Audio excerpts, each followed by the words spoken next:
Hi good morning guys. I am Senthil new star. எல்லாம் எப்படி இருக்கிறீங்க? இன்றைக்கி ஒரு ஸ்மால் குக்கிங் தான். இன்னும் அதான் இருந்தாலும் இந்தியா டேஸ்ட்டு வராது இங்கே குக் பண்ணுறது எல்லாமே. இன்றைக்கி என்ன பண்ணுறேன்னாக்கா சிக்கன் கிரேவி தான் பண்ணலான்னு பார்த்துட்ருக்கேன். அதுக்கு ஃபஸ்ட்டு எண்ணெயை ஊற்றி நான் வந்து கார்ன்ஃப்ளவர் ஆயில் ஊற்றிருக்கேன். நெக்ஸ்ட்டு வந்து உளுந்து கடுகு போட்டு ஜீரகம் போட்டு வெங்காயம் பச்சை மிளகாய் ப்ளஸ்ஸு பூண்டை போட்டு நல்லா ட்ரை ஆக்கியிருக்கிறேன். ட்ரை ஆன பிறகு தக்காளியை போட்டு நல்லா வதக்கின பிறகு மஞ்சள் பொடி கொஞ்சம் போட்டிருக்கேன். நெக்ஸ்ட்டு ரெட் சில்லி பவுட்ரு கொஞ்சம் போட்டிருக்கேன். எங்கிட்ட மிளகாத்தூள் இல்லை அரைக்கணும், நாங்களே தான் மிக்சியில் அரைப்போம். ஏன்னா நம்ம கறி குழம்பு மீன் குழம்புக்கெலாம் அரைச்சிப்போம். இது வந்து கிரேவி பண்ணுற அரைக்கலான்னு பார்த்தா டைம் இல்லை, அதனால் வந்து அப்படியே ரெட் சில்லி பவுடர் தான் போடலான்னு இருக்கேன்.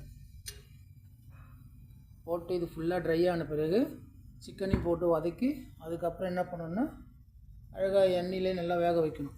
தண்ணி கொஞ்சமாக ஊற்றணும். ஊற்றின பிறகு அது சரியாயிடும்.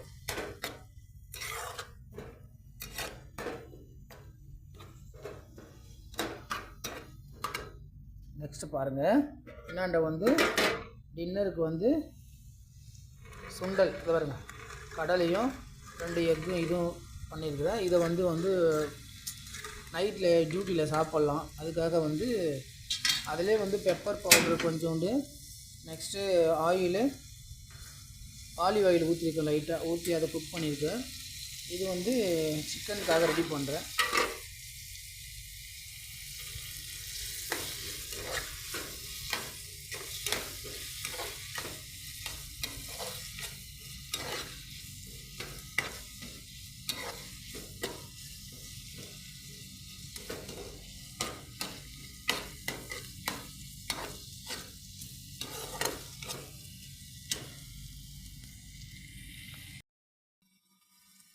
பாருங்க மக்களே, இப்போ வந்து ரெட் சில்லி போடுறேன்.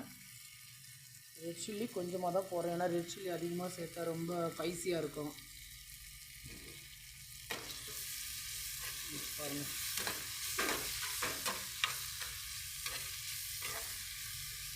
இது வந்து சப்பாத்தியும் செய்ய போகிறேன். ஏன்னா சப்பாத்திக்கு சைட் டிஷ் வேணும்ல, அதனால் சப்பாத்திக்கும் சேர்த்து இதை பண்ணுறேன்.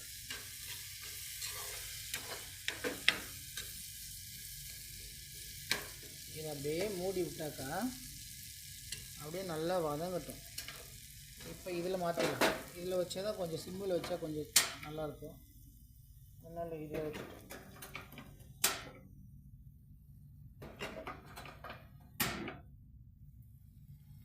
இப்போ இதை தூக்கி வச்சுட்டு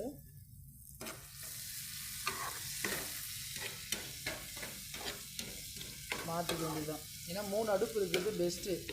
நாங்கள் டியூட்டிக்கு போகிறவங்களா இருக்கிறோமா, டக்கு டக்கு டக்கு டக்குன்னு செய்யலாம்.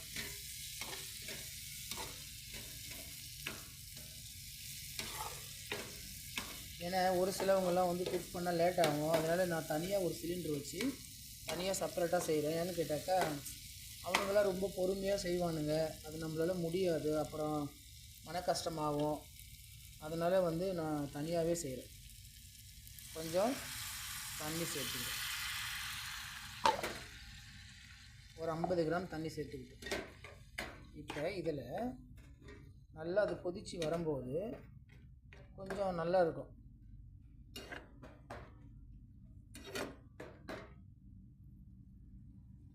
இப்போ என்ன பண்ண போகிறோன்னா இதை அப்படியே மூடி வச்சிட வேண்டியது. இப்படி மூடலாம். மூடிட்டா அது மட்டும் ட்ரை ஆகும். இதில் வந்து பார்த்தீங்கன்னாக்கா எக் இருக்குது, சுண்டல் இருக்குது. பாருங்கள், சுண்டல் இப்போ இதை ஒரு காட்ட போகிறேன்.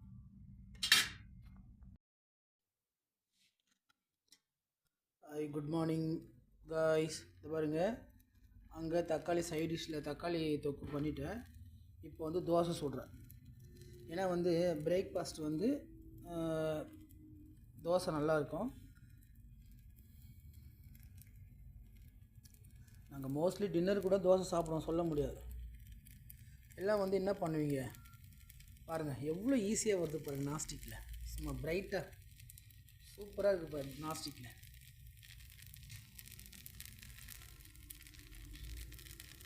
நம்ம கையால் எடுக்கவே தேவையில்லாத, இது கரண்டியால் எடுக்கவே தேவையில்லை, கையாலே சூப்பராக வந்துட்டு பாருங்கள். இப்போ ஒரு கையில் செல்லு பிடிச்சிட்டு இருக்கேன்னா, அதனால் ஒரு கையில் வந்து அது திருப்ப கொஞ்சம் கையில் எடுக்க முடியல. அதனால் வந்து பாருங்கள், தோசை எடுத்தாச்சு. ஓ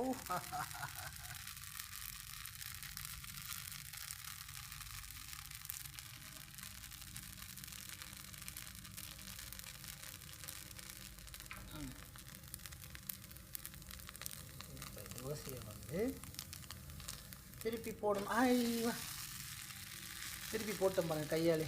அப்போது எண்ணெய் சூடு, எண்ணெய் சூடு சுடுது.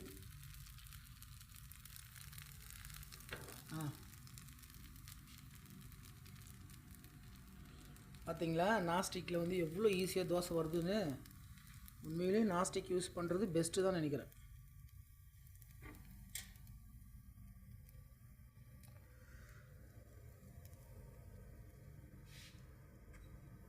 இப்போ பாருங்கள், கரண்டியில் எடுக்க ஒழுங்காக வர மாட்டுது, கையெல்லாம் ஈஸியாக வருது. நெக்ஸ்ட்டு நாஸ்டிக்காக இருந்தாலும் அதை வந்து லைட்டாக ஆயில் போட்டால் சரி வராது. ஆனால் பட் நம்ம மாவு இப்படி தண்ணியை தான் கரைச்சிப்போம். ஏன்னாக்கா அப்போ தான் தோசை வந்து கொஞ்சம் நல்ல ஒரு கிரிப்ஸியாக வரும். நாங்கள் இதை எப்படி அரைப்போம்னா மிக்ஸியில் தான் அரைப்போம்.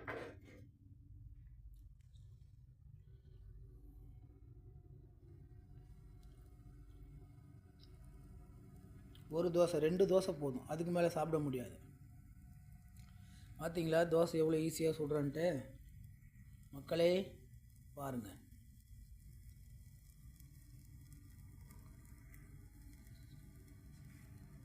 நெக்ஸ்ட்டு ஆலிவ் ஆயில், கொஞ்சம் லைட்டாக ஆலிவ் ஆயில் செஞ்சுட்டேன்.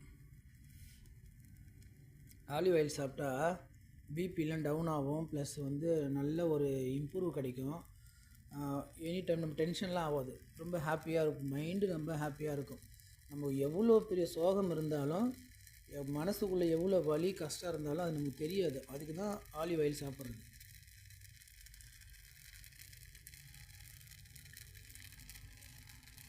அவ்வளோ நைஸாக வந்திருக்கு பாருங்களேன் தோசை.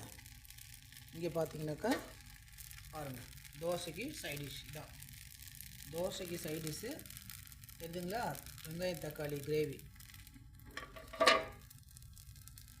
இந்த பக்கம் வந்து பார்த்தீங்கன்னா தோசை கிரிப்ஸியாக. ஓஹோ சுடுதுங்க பயங்கரமாக.